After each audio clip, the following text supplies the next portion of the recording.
Tuesday, May 2nd. Happy to be in studio alongside Kevin Coleman. I'm Frank Granito, and we've got a big day coming up on the second day of spring. Again, we get 2 days in a row now. This is on a record. May 2nd now, 80 degrees, a little warmer. We're going to be down at Greenwich High School today for some boys lacrosse. It's going to be a fun one this afternoon. Two teams not looking for that fourth loss, so it's going to be a tight one today. Hot one. This is lacrosse weather, though. This is going to be a fun afternoon for lacrosse, or a fun evening, I should say, of lacrosse. It's interesting. You talk about that game this afternoon. John Kovacs will join us later in the show to help preview that game, but I mean, these are two teams we had a lot of high expectations for coming into the season. High-powered offenses, we thought, led by Jack Fita, Matt Bogger for Greenwich, of course, Connor Drake for the Warriors. But they've been stymied at times, and they've struggled. And they're now sitting in conference play at 5-3. At the end of the night, one of these two teams, Kevin, is going to be on the outside of the top 8 looking in. Which is really interesting, because who would have thought at this point of the season, one of these two teams, even if they do lose, has an opportunity to still get in. But it's almost hard to believe Greenwich and Wilton at this time, May 2nd, or May 3rd, I should say, tomorrow, could potentially, you're right, be on the outside looking in, because there's some strong lacrosse teams besides the Wiltons and the Greenwiches. I mean, Staples is playing well, Fairfield Ludlow having a great season, and of course Trumbull, who we've really talked a lot about this spring. We're going to see Ludlow again next week against St. Joe's, who is also sitting at 5-3 right now. So they're in a three-way tie with Greenwich and Wilton for that last playoff spot. Trumbull has a half-game lead on those two teams. And, of course, Ludlow 5-2. So you've got that shakeout at the bottom there. I love this Staples team. I think their size, their combination of size and skill, is what's allowing them to be so competitive. Is this the year they finally take that leap and are able to hang with a Darien or with a New Canaan or Richfield if you get to the FCIAC semis?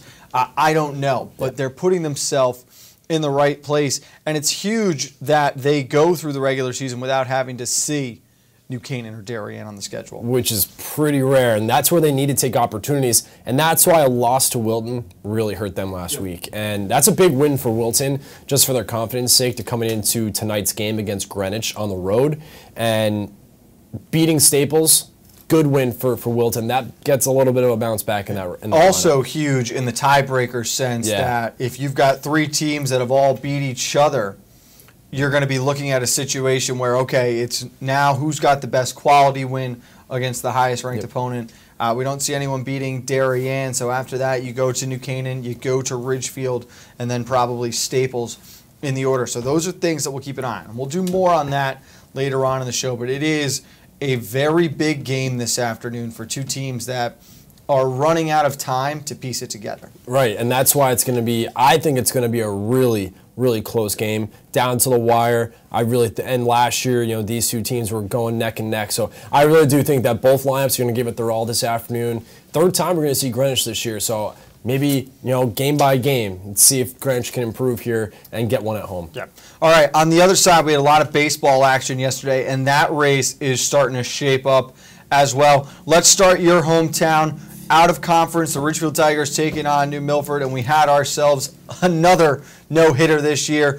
This time for the Tigers dealing, it was Matt DeLuca as they get a 4-0 win, and DeLuca goes all 7 innings, walking 3, striking out 7, no hits. Unbelievable, and a sophomore. It's so impressive. And for Ridgefield, they continue to they're not flying under the radar, but they're not being talked as much about maybe in comparison to a Darien and a Staples. And I think they like that. And to have a sophomore dealing against a New Milford team who is a strong baseball program this year, to beat them and to shut them out, no hits, 85 pitches is remarkable at home. And to have someone else besides Alex Price, who is the big name, the big lefty this year going for Richfield, who is expected to really do big things down the stretch, but to have a guy that you can now say, okay, a little bit of confidence booster here for Matt and for the rest of, and for Coach Fabry to kind of say, all right, if, we'll throw Alex Price, but in game 2, we can throw Matt DeLuca out there because he's proven that he can be able to pitch in big moments. It's going to be difficult not to talk about them for much longer. They've got a huge game tomorrow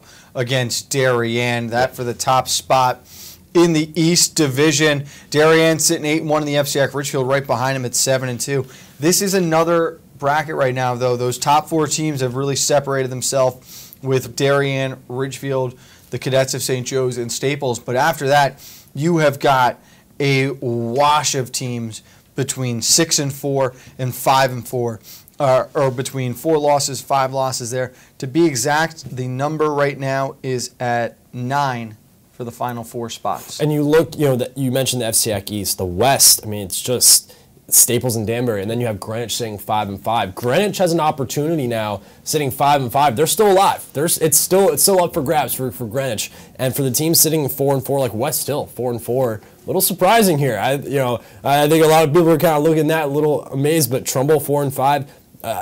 They still have. There's a lot of baseball too. And the big thing for Trumbull too, 4-5, they've got big wins against teams that are sitting ahead of them. But even in that West, you look at Danbury, 6-4 is not as comfortable as say Staples at 8-2. I think you look at Darien, Staples, Ridgefield, St. Joe's. Those are the top 4 in a really good spot. Danbury at 6-4, New Canaan at 6-4, Greenwich at 5-5, and let's go Ludlow at 5-4. And even Ward and Ludlow both hold the tiebreaker now over New Canaan.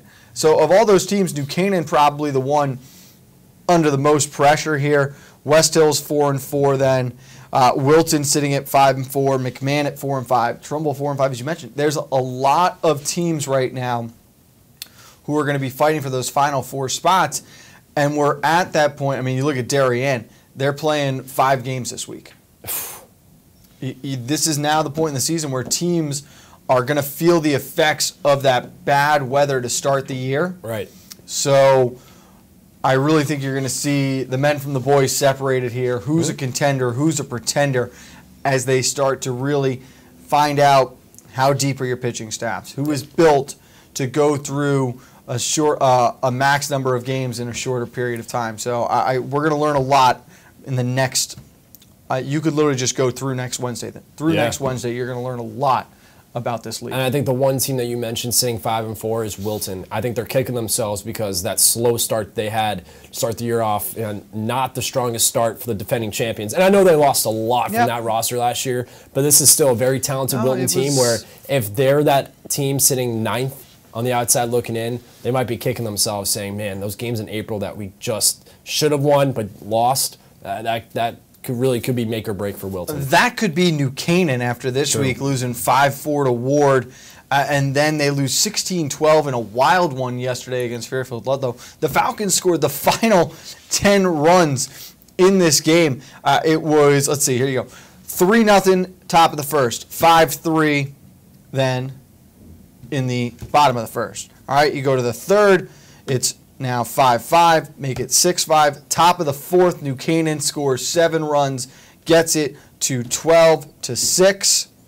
And then in the bottom half of the fourth, bottom half of the fifth, Ludlow tacks on 5 in each of those. So the final 10 runs of the game go to the Falcons, and that's just a New Canaan team that's actually been very good with pitching at times. You're shocked to see something like that get the better of them. Darien wins a big one yesterday against Wilton, 3-2. Justin Vandegraff, another pitcher for the Blue Wave. He goes the full 7 innings.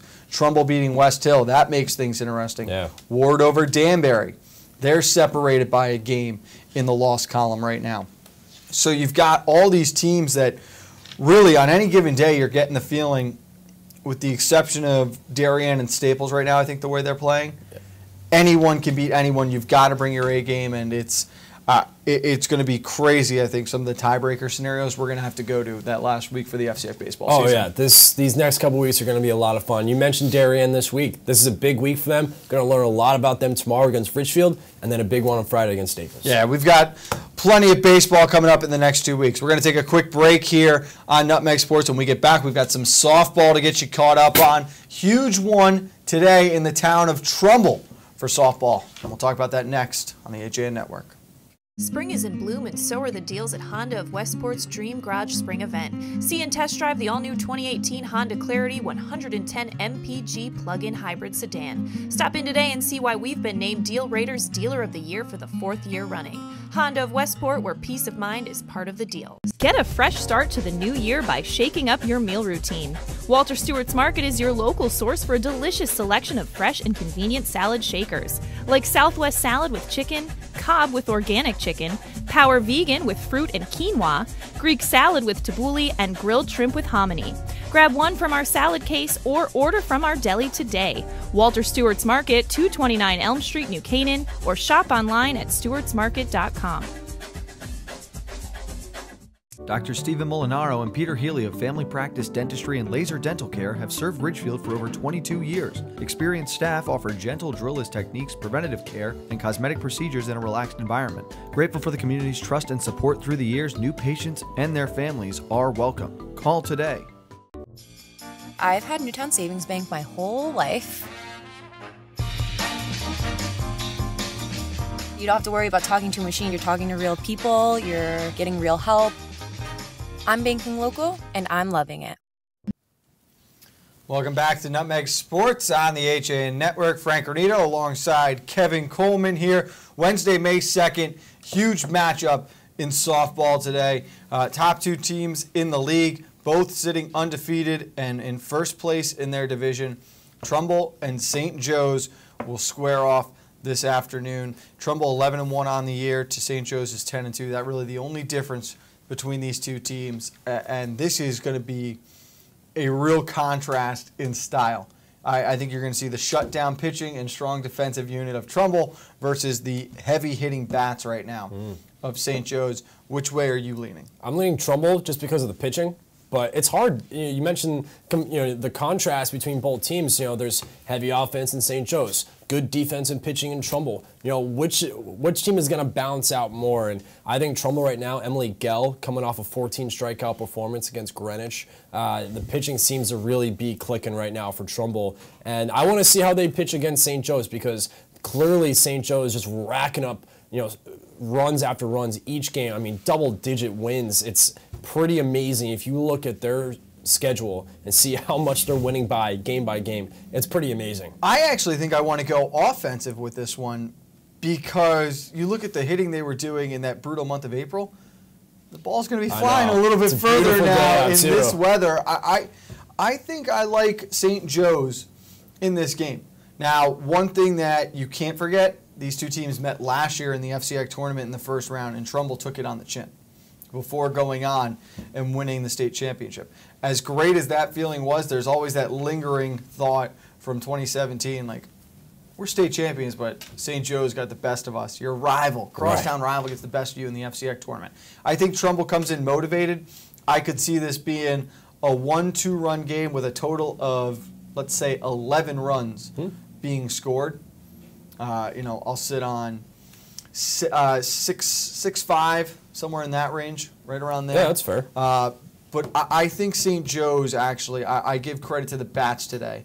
I think they find a way to pull this one out. And remember, this is still so early in the year. These teams have got their eyes set on meeting at the end of May in the FCIAC championship. And I think that's why, if you're going to this game at Trumbull High School today, you're in for a little bit of a championship preview in a sense. I mean, you never know what could happen in the tournament itself.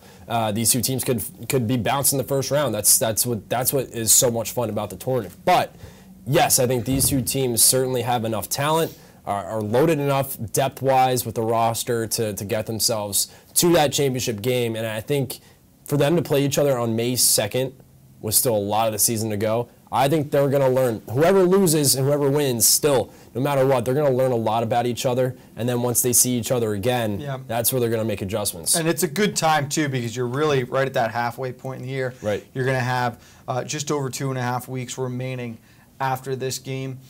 For both these teams, this is the measuring stick. This is, okay, we're where we want to be. We got to win today, but we need to continue getting better, versus, all right, we saw what it takes to be able to beat the top team in the league. How do we get to that point and continue to move past that? At the top of the conference, it's very, very tight. because right behind these two teams, then Ludlow is 7-1. You've got Norwalk at 6-2, Staples at 7-3. So those top 5 spots are going to be jockeying for position up there. After that, in my eyes, it's a total crapshoot. Yep. On any given day, you could really believe in one team a lot more than another. You know, you look at what we saw on Monday between Danbury and Stanford. The Stanford Bats were unstoppable at the top of that lineup. Right. But they've had games this year where they've just gone ice cold. They've got the tiebreaker should they be sitting there with Danbury at the end of the year. But on the other side, Ridgefield and Ward are lingering right behind them. Darien is also in the mix. So these teams are going to be playing each other down the stretch. I don't think there'll be as many tiebreaker scenarios or complications with this tournament when we get to the playoffs. But I also don't think that before the last week of the season you'll really understand who is going to be in, who's going to be out. Yeah, and that's why you look at Monday's softball game that we were at. It's pretty amazing to think right now that Stanford's 5-4. From what we saw on Monday, bats coming alive. I mean, to me, that's a dangerous lineup, and they're 5-4. So that goes with said with the other teams that have played St. Joe's and Trumbull have lost already this year. You know, I think they'll make adjustments. They learn. Now they know what to expect from the Cadets and the Eagles when they play each other again. Say it's the FCIAC tournament. You know, maybe if Stanford plays Trumbull, I'm right now. I'm going to say it. I don't like playing Stanford right now if I'm any of these teams going into the first round, because from what I saw Monday, dangerous team, and so is Danbury too. Well, the other thing about Stanford too is, hold on, drop my mic here. I'm going to fix that for you. The other thing about Stanford too is that it's a younger group. You know, it's a younger group, first-year head coach, so they're not feeling the pressure. Yeah. As much as some of these other teams might be. Trumbull coming off a state championship, there's a lot of, they have to win an FCIAC championship now. You know, they're supposed to win an FCIAC championship. St. Joe's is ripping the cover off the ball. They're going to be expected to contend. This is a Stanford team we were unsure of what we were going to see.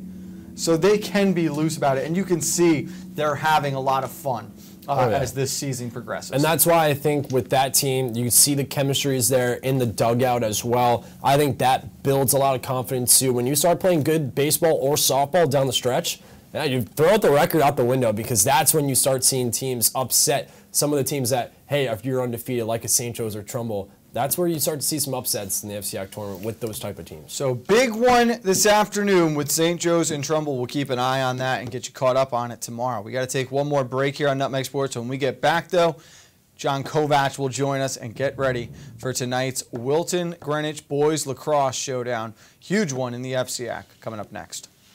Can't get enough of the action? Didn't watch the game live? Want to watch film of your opponent or create a highlight or recruiting video? The HAN Network is now offering on-demand memberships as well as full game purchases after the clock strikes 0. It's easy. Just open the HAN Network homepage and select HAN On Demand. Choose the membership that's best for you, or tell us which games you'd like to buy, and we'll handle the rest. You'll never miss another minute of the action with the exclusive broadcast partner of the FCIAC.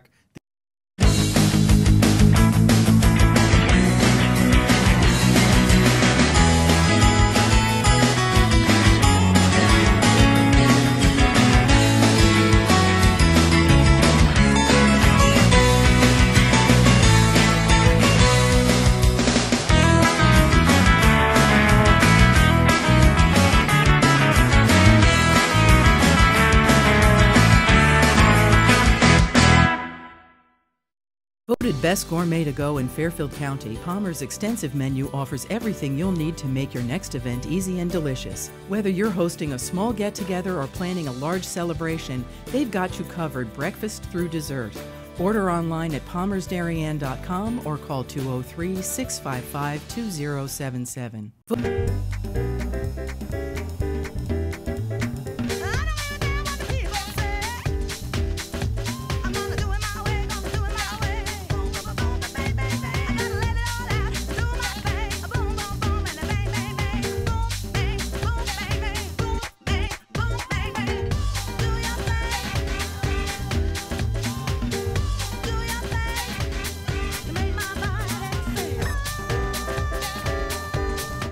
Want to free up backyard space, or are you just sick of looking at your deteriorating pool? Call Gorilla Pool Removal today, the in-ground pool fill-in experts. Pay a fraction of the cost in pool remodel by filling it in with our experienced crew. Available 7 days a week by call or text. Find out more at GrilloPoolRemoval.com.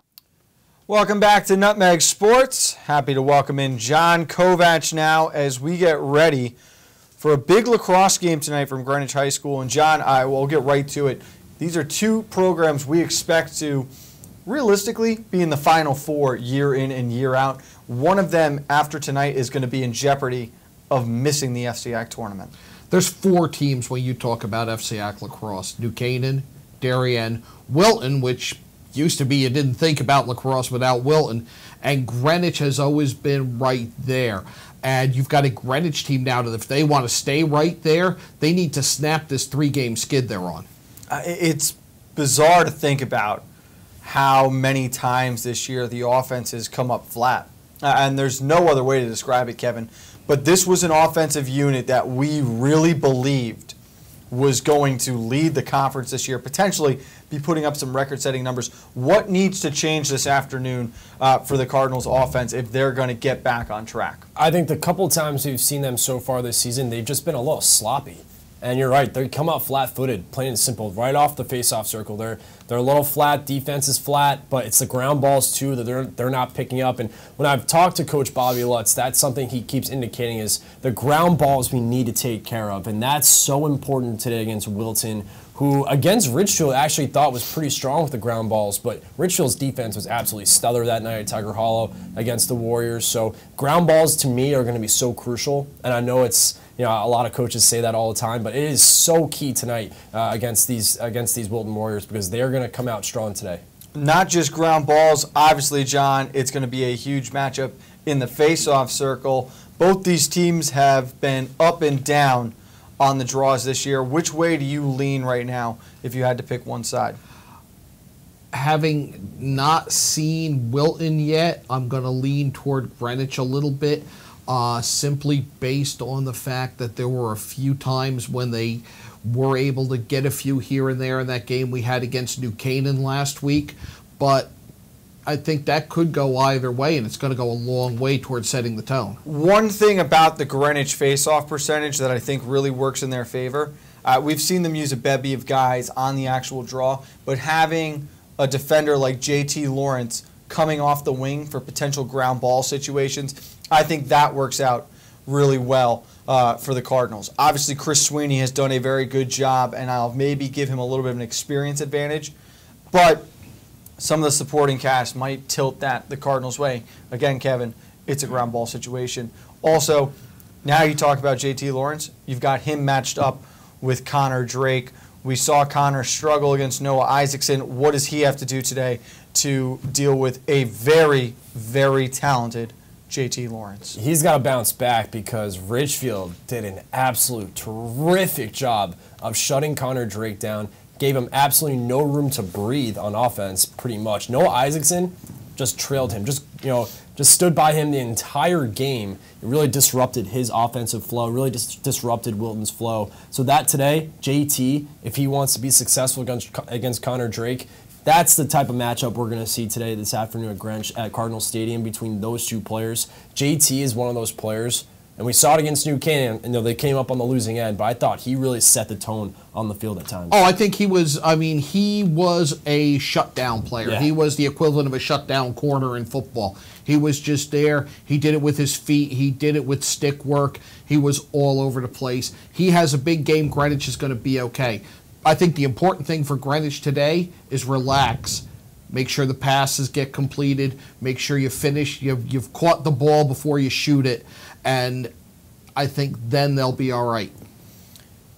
For you guys, let's start with the Cardinals. Let's say they drop this game this afternoon. They'll take on Darien on Saturday, and then we'll have McMahon and Danbury left on the conference schedule. If they lose tonight against Wilton, what's your panic meter at?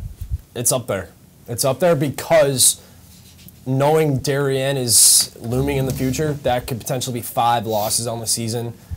And that's really gonna be tough. It's not gonna be easy for this Greenwich team to bounce back. And this is gonna be a big game for Wilton too. Really, both teams are. It's a lot of pressure tonight, And I think you're going to see both teams, how are they going to handle the pressure? A lot of nerves, I think, in the beginning of the game as well, knowing that it's not the end of the season for either one of these teams if they lose, but it could potentially be over towards the end of the season if they lose tonight. I think it's more of a jeopardy game for Greenwich than Wilton. Wilton doesn't have to face Darien again. They've got McMahon, Yorktown, New York, Ludlow, which that'll be a good game on Saturday. It's a big one, too, because Ludlow is going to be one of those teams now that's vying for position with them in the back four of the FCIAC. That could be essentially a play-in game. That really could be, and that is why I think the panic meter sits just a little lower for Wilton if you lose tonight, because you have another game to gain ground. Greenwich, you lose tonight, you got to pull off a miracle, you'd have to think, against Darien. Niskayuna is one of the best teams in the Northeast. They've got them coming up. It doesn't figure, but it's still in there. It's still in there, and obviously you don't want to get caught looking edge of that. But purely from an FCIAC standpoint, you got to pull off a miracle against Darien, and then games against McMahon and Danbury should be easy wins, but they're not helping you as much. No. With gaining ground, it is going to be big for them having wins over St. Joe's directly, Staples as well, but that Trumbull loss might be the one. Oh yeah, that leaves you scratching your head. I mean, and it's a situation you normally don't see in a sport other than football, where an early season loss can really break your season, and this is one where that early season 1-goal loss to Trumbull could really break Greenwich's season. It's going to be a lot of fun. Predictions. Either of you want to give one? I'm gonna go with the Warriors tonight. I think the Warriors are gonna come in off a big win against Staples. I like Calabrese in net. I think Wilton's gonna win this one, but it's gonna be tight.